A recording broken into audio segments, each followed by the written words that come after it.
All right, so this is kind of a sampling of our food here. Start off with King of Texas Barbecue, our brisket.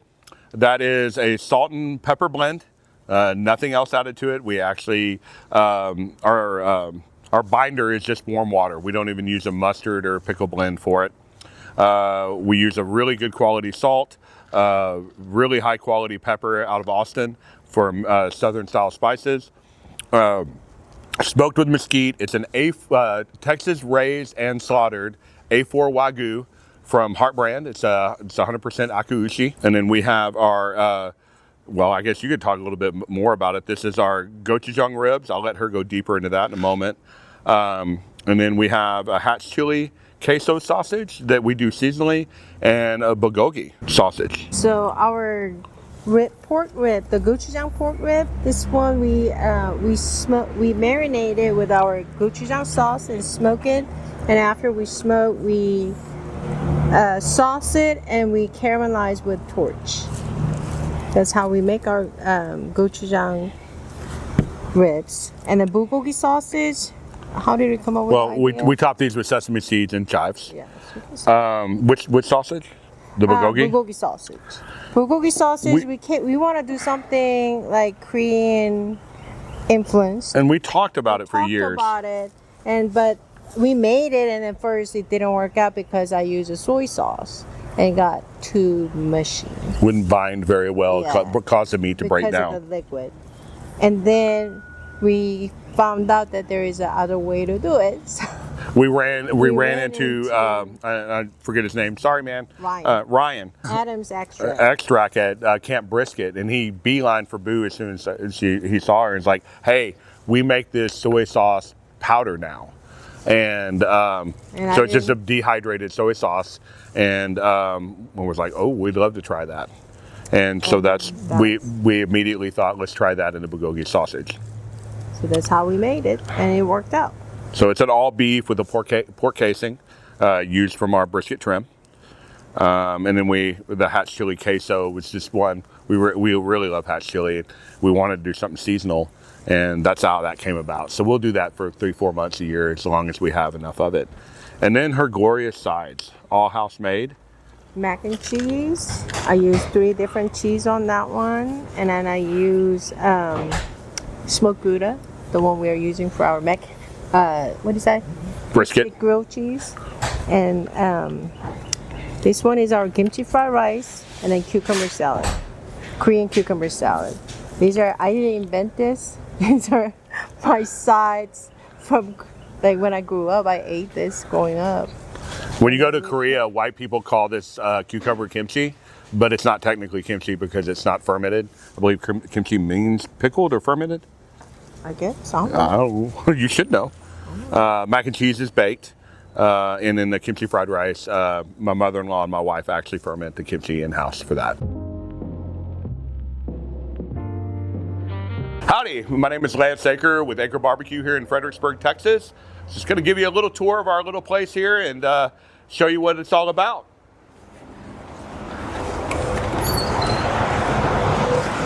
All right. We're going to walk in. Kind of the first thing you see is an idea me and my wife came up with. We wanted to show that we existed before, that we weren't just carpetbaggers coming into town, someone that just decided that wanted to open a restaurant, that we had a history. So we started creating our history wall here, and you'll see some events from the Houston Barbecue Festival. I believe this was out at probably Troubadour. Some events we did with Tony Wynn with previous Saigon House, and Chef Evelyn, that she was with Decatur. Now she owns June there in Houston.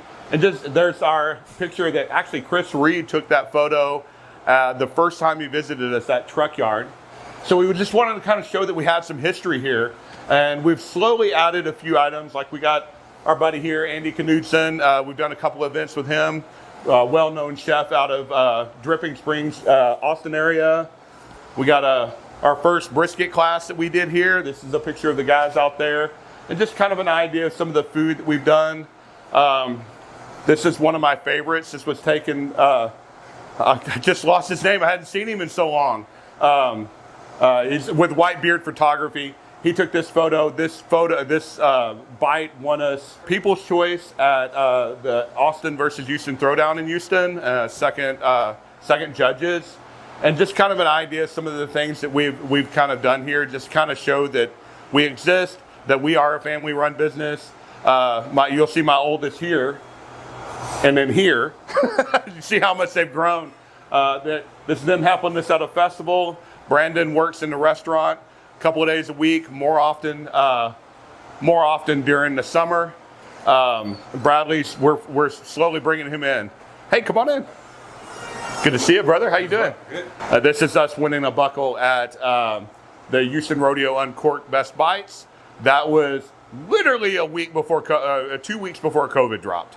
So that was, we went and did that event. I did my service with the transportation committee there, and then COVID hit and shut down the rodeo. So here's us this is the event, one of the first events we did at NRG that was catering for the front of house, or what do they call it? The front office for the Houston Texans. Us and a few others were there serving.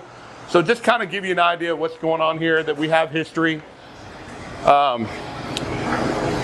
Inside, we have about 60, 70 seats, probably closer to 100 out front, and another 70 or so in the back with what we can add on there.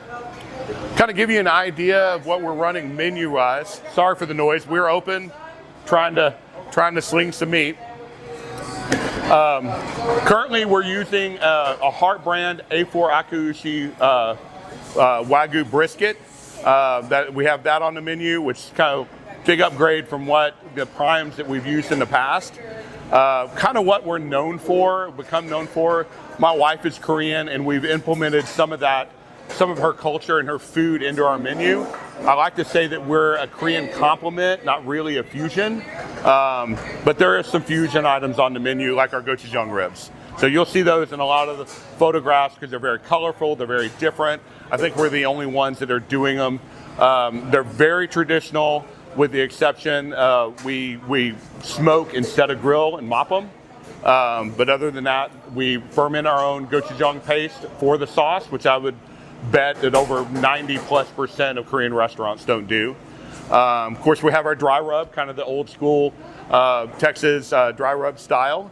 We do a turkey, smoked turkey, which I'm very proud of. I think it's a hidden item on the menu. It's very popular for locals. Of course, you got to have a pulled pork, right? So everybody has to have a pulled pork sandwich once in a while. We started our sausage program about 3 years ago. We currently have 5 sausages on menu. We have our Hill Country, which is our basic beef and pork. We have our jalapeno cheddar, which adds on to that. We also run a bulgogi sausage, which is an all beef minus the pork casing, with a seasoning blend that my wife came up with.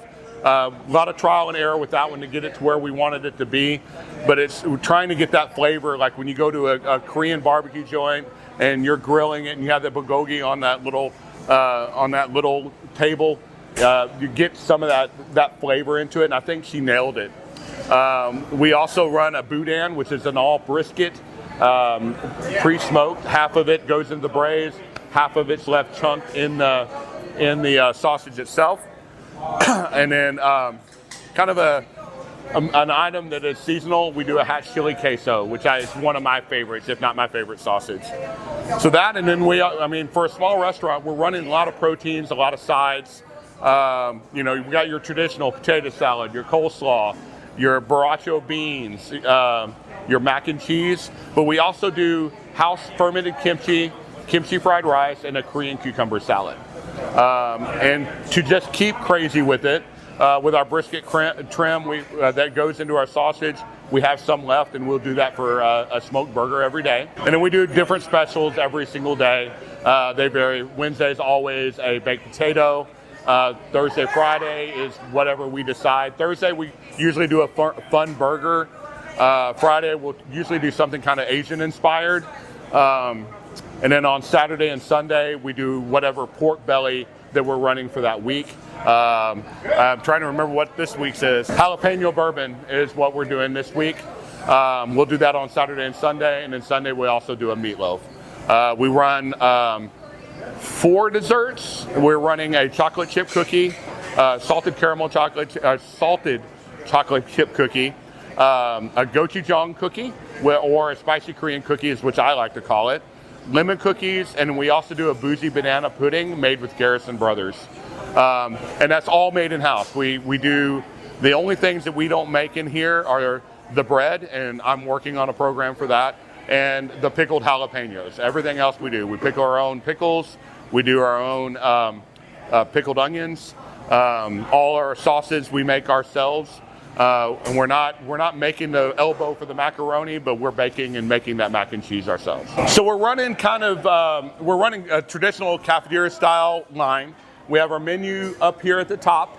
We kind of reversed it for speed. We take our side and sandwich orders up front, and then you'll come down and do your meat last. We want to make sure that that meat is, as hot and fresh as you can when you get to the table. So you just come through, and we don't do plates. We do everything a la carte. So we'll help you build a plate if that's what you want, but it's the most honest way to do it, right? We're not giving you a 1, 2, 3 minute meat plate that you don't know how big it is. You're getting exactly what you pay for. You want a little less, we'll cut you a little less. You want a little more, we'll cut you more. So we had a little carryover from the previous building. We had a wall out over here, and on the top was this sign right here. And I remember it used to be in a shop near downtown. It's Hop Strauss Market, which means Main Street Market. I remember taking that down. I had 2 guys sitting underneath it. All right, I'm about to pull the last screw, and then it came down and it weighed nothing. So we thought it was really cool. It kind of ties into the German heritage and the history in town. So we had to keep that and put that up there. I never grew up cooking. My wife, ironically, was never a cook. I was an IT guy for 20 years. I did managing consulting, but I tended to have, my hobbies tend to be a little obsessive.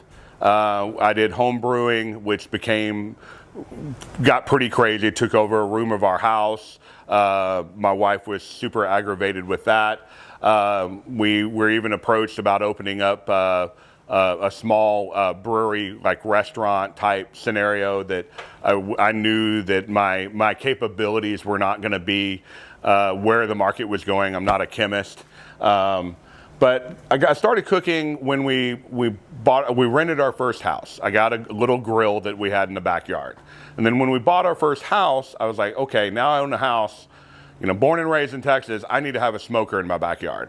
So we bought like $200 stupid small 10 smoker, and I started smoking ribs on it. I did pork shoulder, moved into brisket, and did pretty horrific job at it, but my neighbors loved it. My brother and others started convincing me. He's like, you should open a restaurant. And I was like, that's ridiculous. My food's really not that good. And then I found out how not good it was when we went to a buddy of mine, neighbor Andy Sedano, went to high school with Chris Reed, and he said, hey, this event's coming up, and I think we should go. I think it was Backyard Barbecue. I believe they only did it once. So Ronnie Killen was there with Killen's Barbecue, and then Le Barbecue was there. And at the time, John Lewis was cooking for Le Barbecue. And so I remember getting his beef rib and eating that beef rib, and it was like a religious experience. And I was like, I want to learn how to do that. I'm not doing that. So later, come back 7 years later, me and Isol and Grecia and my wife were sitting at this table having beers at 3 a.m. Sorry, Isol, I called you out. And I told him that story, and he said, I cooked those beef ribs. It was his recipe, his run, but I was working at Le Barbecue at the time, and we had a long week, and I told him, why don't you go take a nap? I'll finish this cook for the event. So I've been giving John Lewis credit for all this time, and I mean, honestly, it was his rib, it was his recipe, his way he did it, but actually Isol cooked it. And so I started embarking on learning more. So got into YouTube videos, so it was the Aaron Franklin videos, then his book. So I kind of tried to basically cook to his method the best I could. And then when I felt like I got it to the point that I liked it, I started making changes, right? I use mesquite, just a little bit different trimming methodologies. My seasoning ratios are a little different. We only use salt and pepper, really. But, you know, just kind of changed those and started really getting interested in it. And that's when the friend push really started to, like, you need to do something.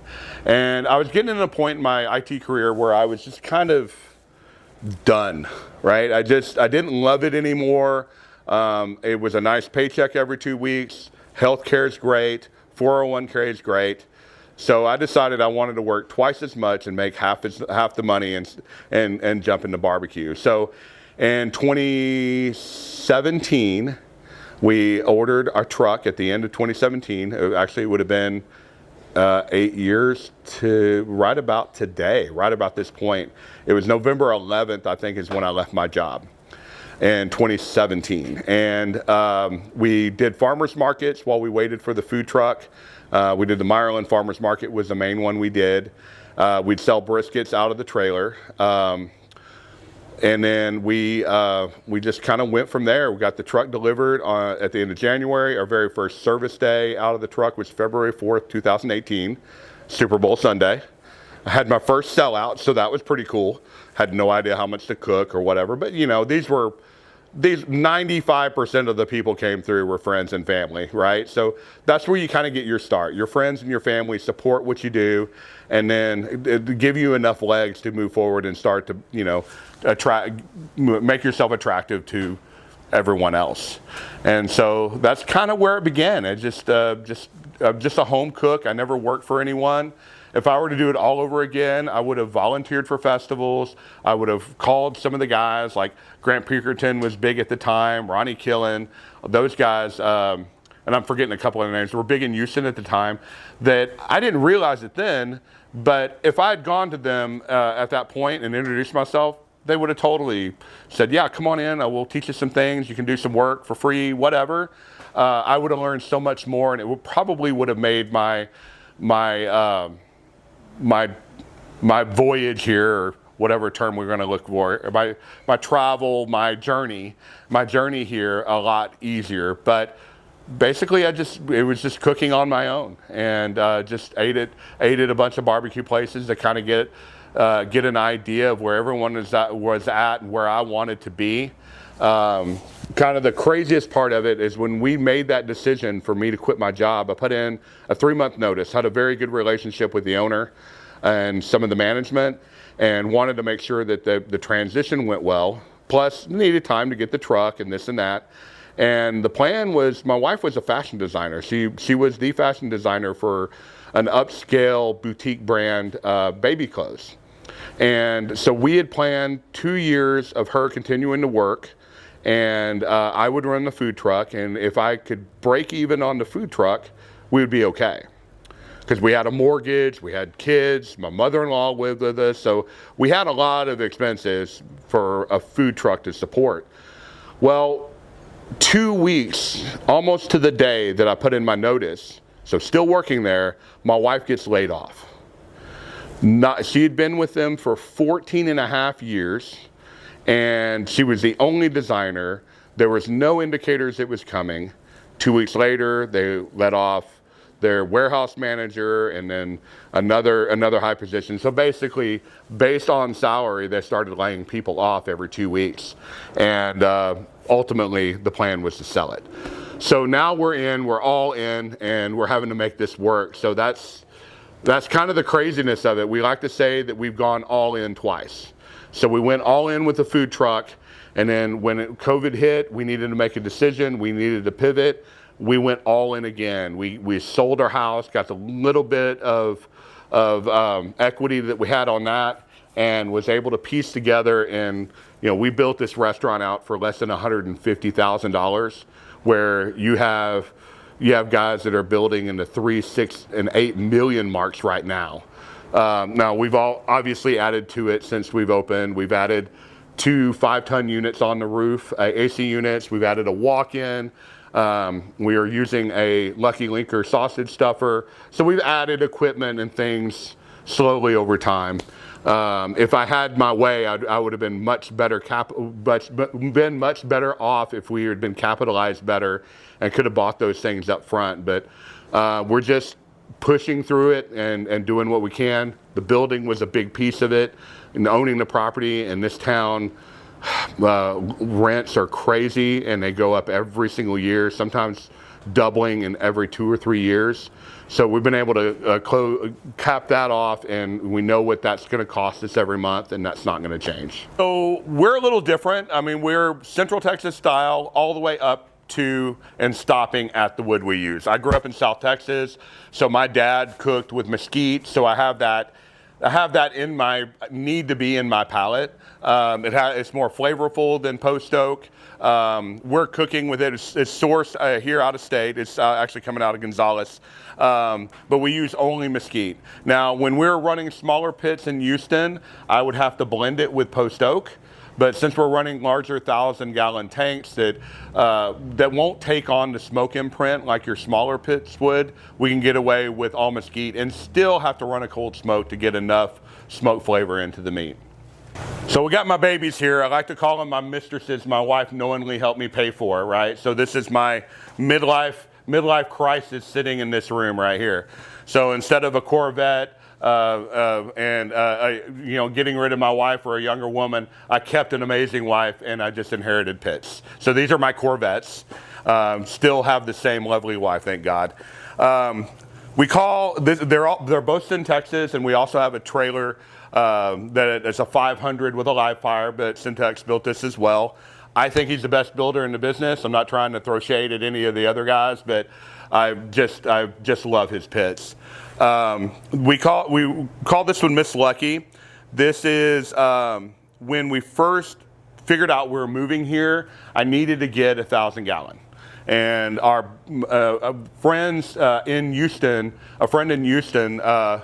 Curtis, was the one that was helping me. He GC'd it and helped bring in people to help get the job done and get us open. And we needed to find a pit. So after a visit here, we drove back to, we went through Austin.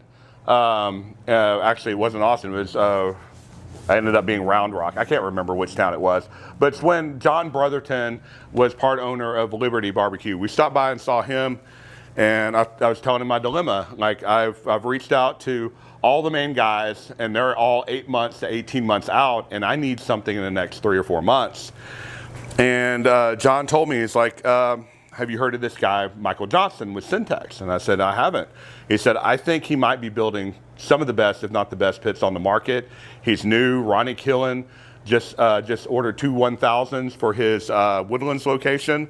So you might, chat with him and see what you think. And I was like, well, I don't really know Ronnie that well to call him. He's like, hold on, sends Ronnie a text. And with curse words, Ronnie comes like, tell him to call me. And sure enough, I went to, Ronnie was nice enough to drive all the way from Pearland to the Woodlands, met with me and Boo for about an hour and a half, and we were talking pits and how much he loved them, and he's a pit geek. And we also talked about, just kind of general restaurant business. So he was very open, very honest with some advice for us, which is amazing. So I called Michael and I said, I want the pit. And I said, how quickly can you get to him? At that point, he had a 6-month wait, but I was like, well, we'll figure it out. I'll use my old closed trailer until we'll figure something out.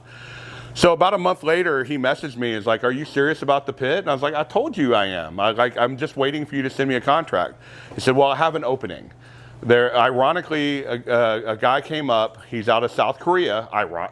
Couldn't be any more ironic.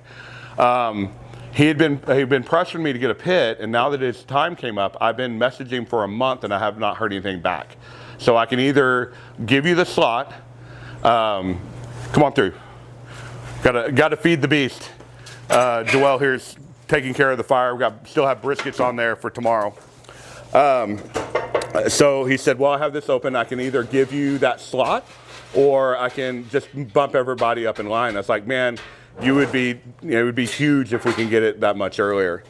So sure enough, he did, and we got it within just a few months. It was a month later than we expected due to the snowvid, the big snowstorm freeze here. But we were able to get a Miss Lucky here in time, and able to open the restaurant in June, and all this started in like December. So we called her Miss Lucky. At the same time, we ordered Faith to be delivered in January of the following year. We got her in, and ironically, so just kind of play back, this is the 11th pit that he built.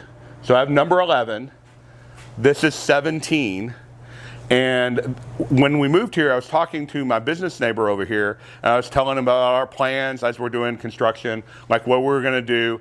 And I mentioned the pit and how I was excited about it. This, talked about Michael. He's like, yeah, one of my best friends, he just ordered a pit and it sounds similar. And kind of talking back and forth, Michael mentioned that some guy had ordered one out of Fredericksburg, a trailer. Well, it turns out Nick Crawford had, which was his best friend, had number 10, a 500 on a trailer that he had bought. In fact, I saw his pit before he did because I went to pick mine up first. And a year or so later, he intended to do a bunch of like, he's a chef, so he wanted to do these ranch cooks and that sort of thing. So he, I reached out to him. I needed a pit for an event, and I asked him if he'd be willing to sell it. So I ended up buying it. Talked to Michael beforehand. He said, I love that pit, but we are embarrassed with that trailer. That's the first one we built. So please bring it to me, and we'll work something out that works out for both of us. We'll build you a new trailer, something that we're proud of, something you'll be more proud of. So I ended up buying number 10 as well, and he put that on a new trailer with a live fire table built out just the way I like it. It's been used at 5 events in the last 2 weeks. So, we named that trailer named after the pits. The smoker is named after my dad, Harold. And the live fire, in Korean, we have it says Sensei Woo, which is Boo's father. So basically, they are what we refer to as hard work. So whole lot of faith, a little bit of luck, and a lot of hard work. That kind of our mantra. We'll be successful. So we're not successful yet, but we're having fun.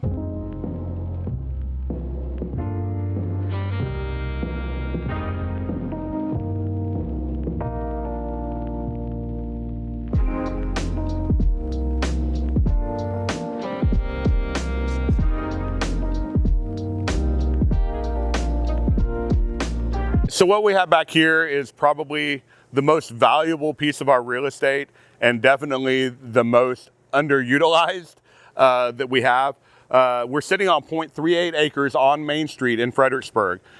We have seating out here for about 70 that can easily go up to 150. We have plans of adding on and doing some things out here.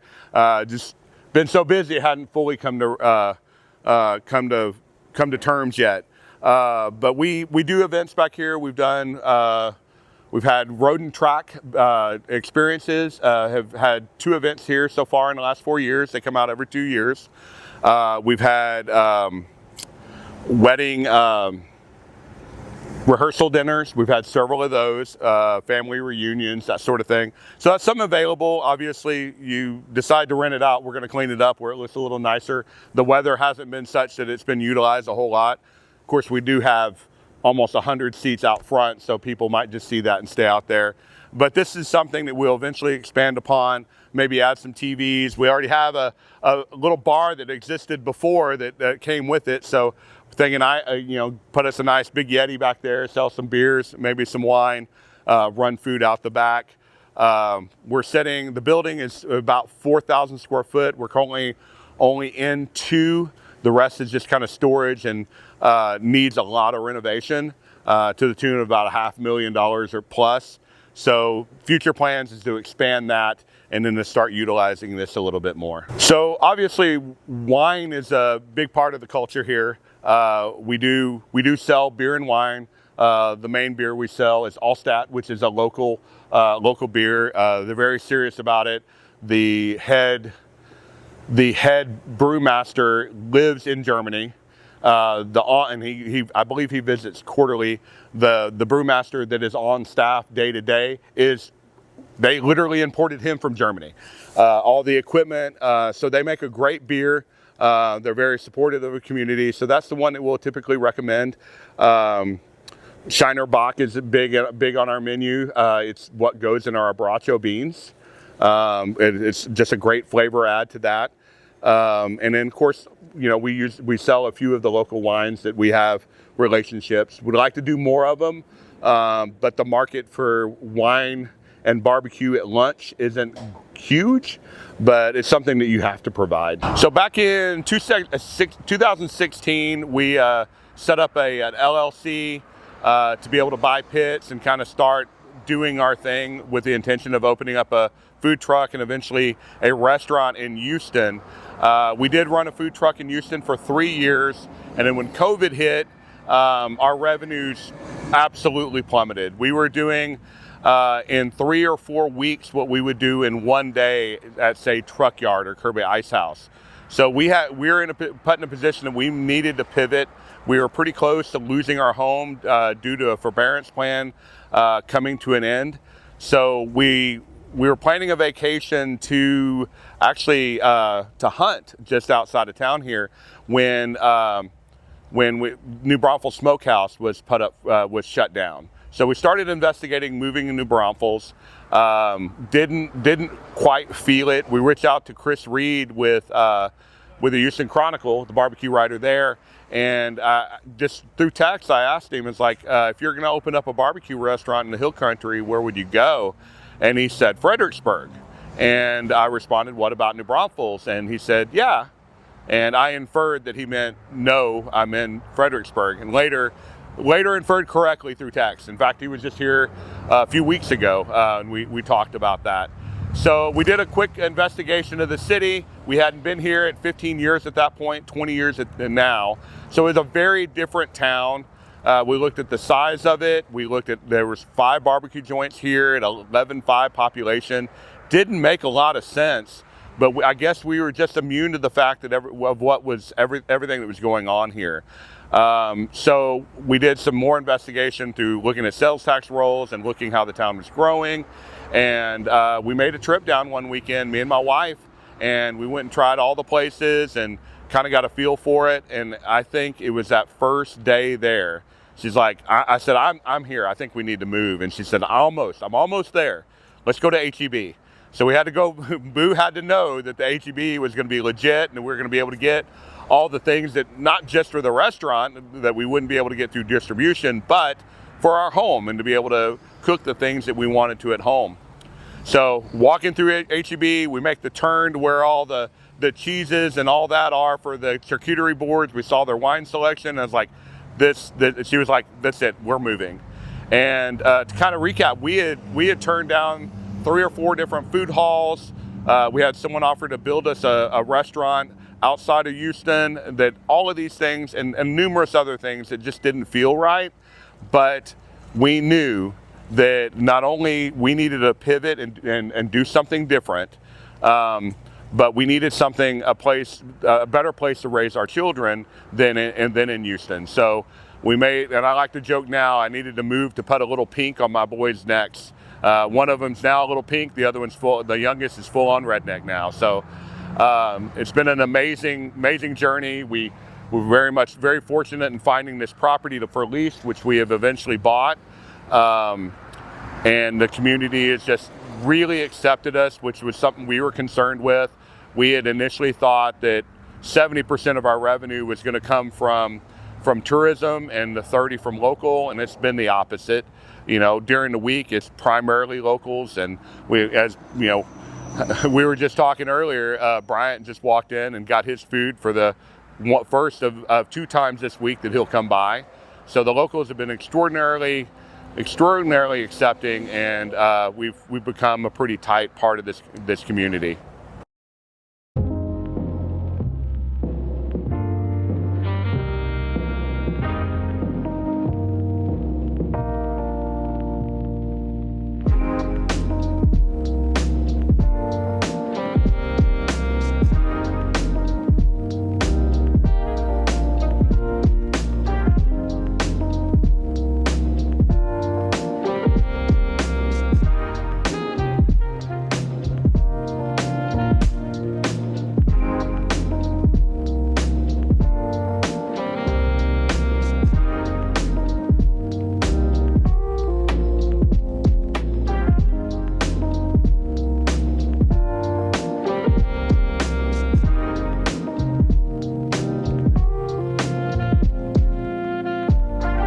towns in the state, roughly about 177 years old, something like that.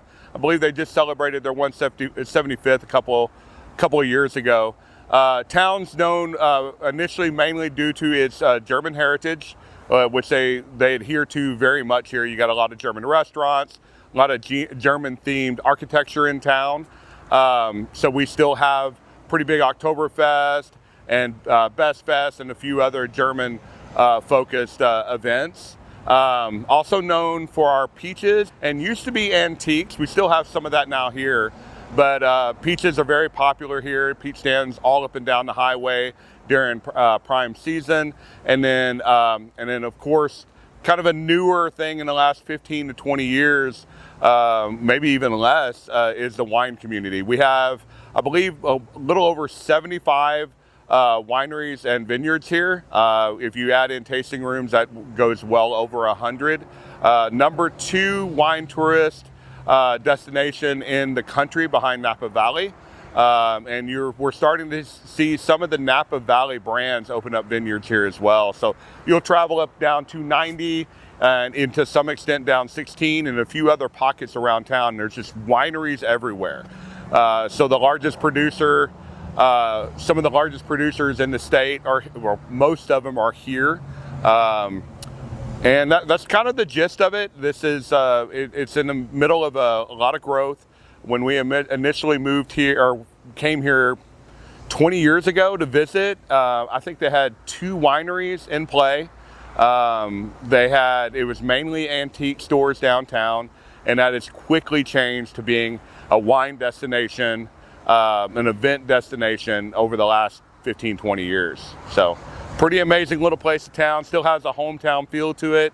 Customers come in here, we know them. Kids play baseball, football, basketball with them, so we know a lot of them just from being in the community.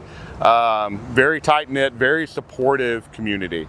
Yes, we have a lot of tourism, but we still have that same old school German charm that stays with it. The bar that I was trying to get into, we were in Karbach, we were in Truck Yard, we were in Kirby Ice House. The trilogy of bars, not including Karbach, would be Axelrad. And I'd been trying to get in there forever. We couldn't find a way in. And then where we commissaried, one of our friends had something come up and he couldn't go, so we ended up subbing in. So at that time, we were very new. We didn't have a lot of staff, and we ended up taking the most educated food truck workers in the history of food trucks. We had PhD. we had a PhD, a doctor. We had a MBA. We had a pilot for the Texas National Guard, all working in that truck that day. And then me, who's not very well educated. Anyway, so we had been doing the lemon cookies for a couple weeks. We had some guys walk up, and how can I say this not inappropriately? I'm going to say it inappropriately. They were slant-eyed, but they weren't Asian. Their eyes were like fully closed when they came to talk to us. And they started arguing about the price of the lemon cookies. And I was like, well, my wife makes them. They're homemade, blah, blah, blah, blah, blah, blah. Finally, I give up, and we used to do 3 smaller cookies instead of the 2 or larger ones. And I said, buy the cookies and have one. If you don't like it, I'll take it back and give it to my staff and give you your money back.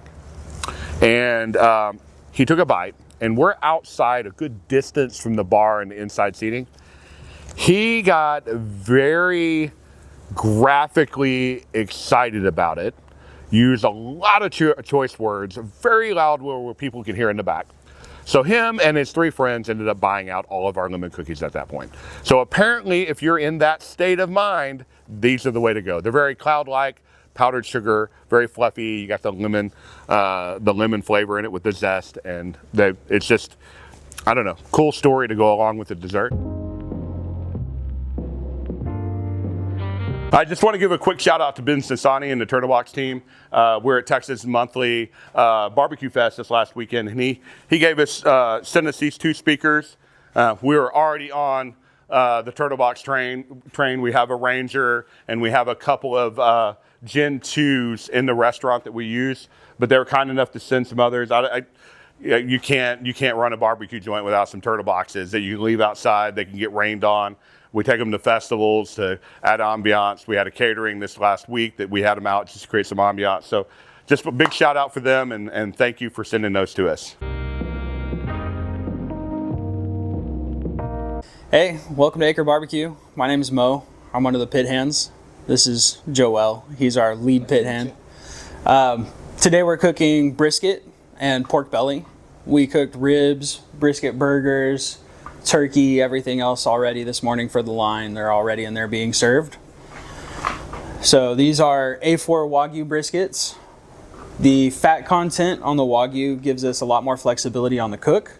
So we actually rest our briskets overnight. So these briskets that we're smoking today will be served on the line in the restaurant tomorrow. We smoke between 250 and 275. 275 is our target temperature. When the briskets start to look right, they've gotten enough smoke, enough color, we'll wrap those up, and then we finish the cook and pull by feel.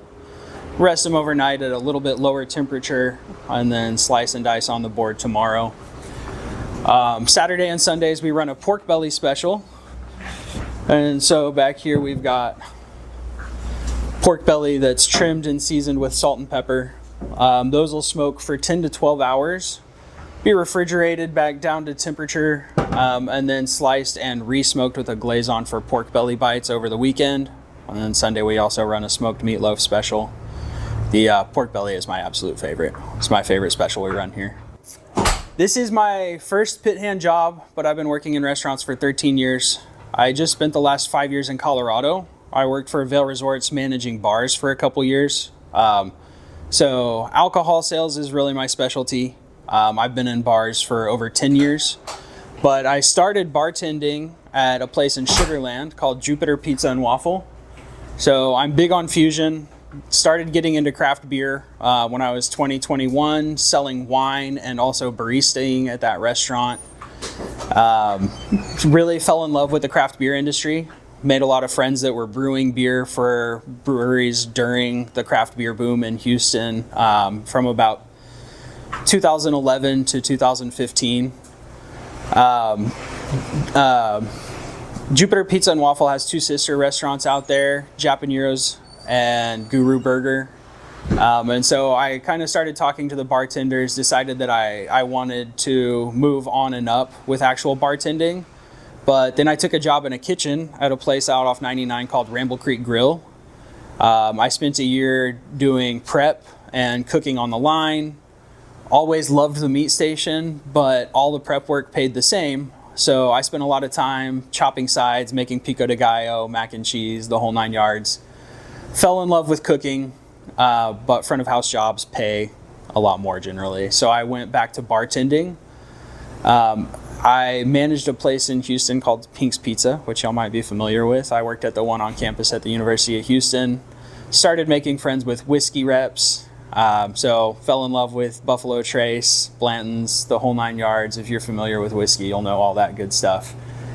And then I went into catering. And so I worked for Cordua Catering. Michael and David Cordua founded Churrasco's at America's and ran a high-end catering service. So we were training bartenders for a catering company. Ended up with a big setup. We had several parties contracted for car dealerships, law firms, kind of corporate events. And there's definitely a nuance to serving alcohol at events where everything's paid for in advance. Have to be very gentle with your service, cutting off people who have had too many already, things like that. And then COVID hit, and all of those parties got canceled. Everything on the books, it was a complete wash. So we put all of our equipment in storage, and I moved to Colorado with my girlfriend at the time, took the corporate gig, and went into bar management. From there, I had a boss who's kind of my mentor now, named Aaron Boyd of the Horseshoe in Breckenridge. And he left Vail Resorts, went private, took a few employees with him, and I made the jump. And so since then, it's been kind of a mix of bartending, dabbling here and there in the kitchens. And everything is just so expensive in Colorado that I'm closing in on wanting to open a bar. But with what the alcohol industry is doing this year, I was a little hesitant to take on investors and sign a 10-year lease. And so I decided that I wanted to move back to Texas, where the money goes a lot farther in this industry. And through a family friend, I was introduced to Lance and Boo Eaker. A friend of mine thought that I would really hit it off with Lance and that he's a great guy to learn the barbecue from. And as you know, if you're familiar with barbecue, cost control on beef is a huge part of the business, especially when we're using higher end meat like this. If you waste pretty much any part of a cow, you're not profiting on beef. And so learning to kind of manage that aspect of the business is something that I haven't done and really wanted to learn. And Lance is a great teacher. Being involved in a family business on this scale where we have 10 to 12 employees at any given time, that's how it's going to be when I start my own business. And so kind of learning the interactions outside the city down here in Texas, where craft barbecue is the biggest food industry, really means a lot to me to have a place where I can come play with these expensive toys, learn to make some awesome barbecue, and just kind of try and make the best brisket that we can. See if we can compete with the big guys.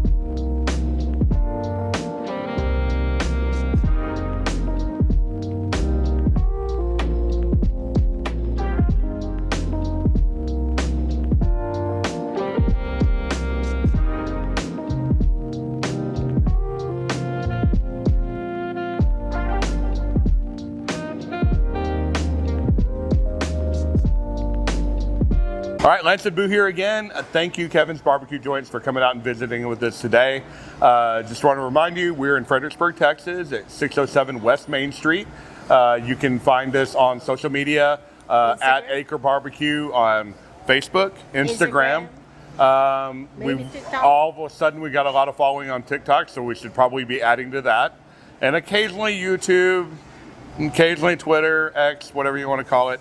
But you'll see a little bit more of us on those platforms soon. Bye-bye. Bye.